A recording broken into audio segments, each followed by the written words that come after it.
I came home earlier than usual that day.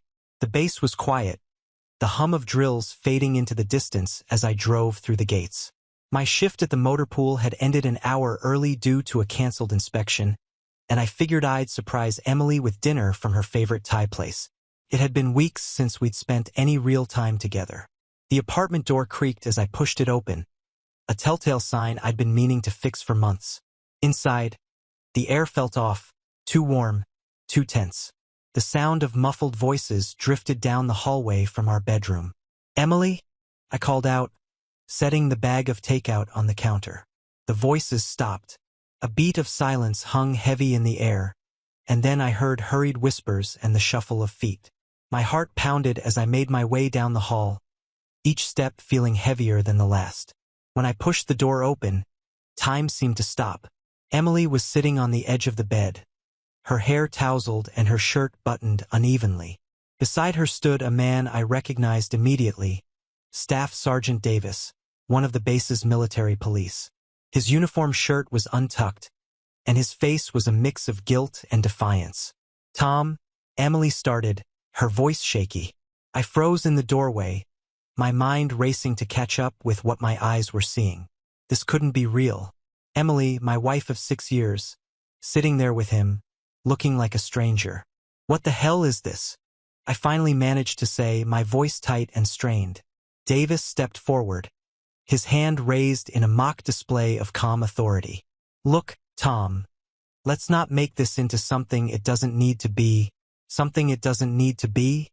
My hands balled into fists at my sides. Every instinct screamed at me to do something, to lash out, but then it hit me. The insignia on his chest, the power he carried. Emily wasn't just my wife. She was also an MP, and Davis was her superior. "You're kidding, right?" I said, my voice low but trembling with anger. "You two think you can just watch yourself," Davis cut in, his tone hardening. "You know the consequences of making a scene here," and he was right. A confrontation wouldn't end with me coming out on top. They were the law on this base, the ones who decided who crossed the line and who didn't. Emily stood then, her eyes glistening with unshed tears. "Tom, I didn't mean for you to find out like this," she said, as if that made it better. "Didn't mean for me to find out?" I snapped. "That's your defense?" "Let's talk about this later," she said, glancing at Davis as if he was the one who deserved her attention right now. I felt like the walls were closing in, like the weight of their betrayal was pressing the air from my lungs. I wanted to scream, to throw a punch, to demand answers, but I knew better. One wrong move, one word too loud, and they could spin this into something that would ruin me. Without another word, I turned and walked out. The door slammed behind me, the sound echoing through the empty hall. I didn't stop until I was back in my truck, the steering wheel cold beneath my hands. I sat there for what felt like hours, the engine off and the world outside blurred by the tears I refused to let fall. They had taken everything from me. My trust, my marriage, my sense of control. And there wasn't a damn thing I could do about it. The days that followed were a blur of frustration and helplessness. I tried everything I could think of to fight back. I even reported Davis to his superior officer, but without evidence, it was my word against his. Predictably, nothing came of it. Davis's demeanor shifted. He started to get cocky. Every time I saw him on base, he'd smirk, wink, or make some offhand comment. Once, as I passed him in the commissary, he leaned in close and said, "Hey, Tom, make sure the fridge is stocked with beer before my next visit." Emily's got good taste in more ways than one. I clenched my fists so hard my nails bit into my palms. I could feel the heat rising in my face, but I forced myself to walk away.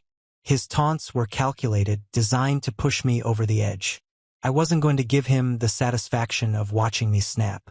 Instead, I devised a plan. I bought a small, discreet camera and installed it in the bedroom.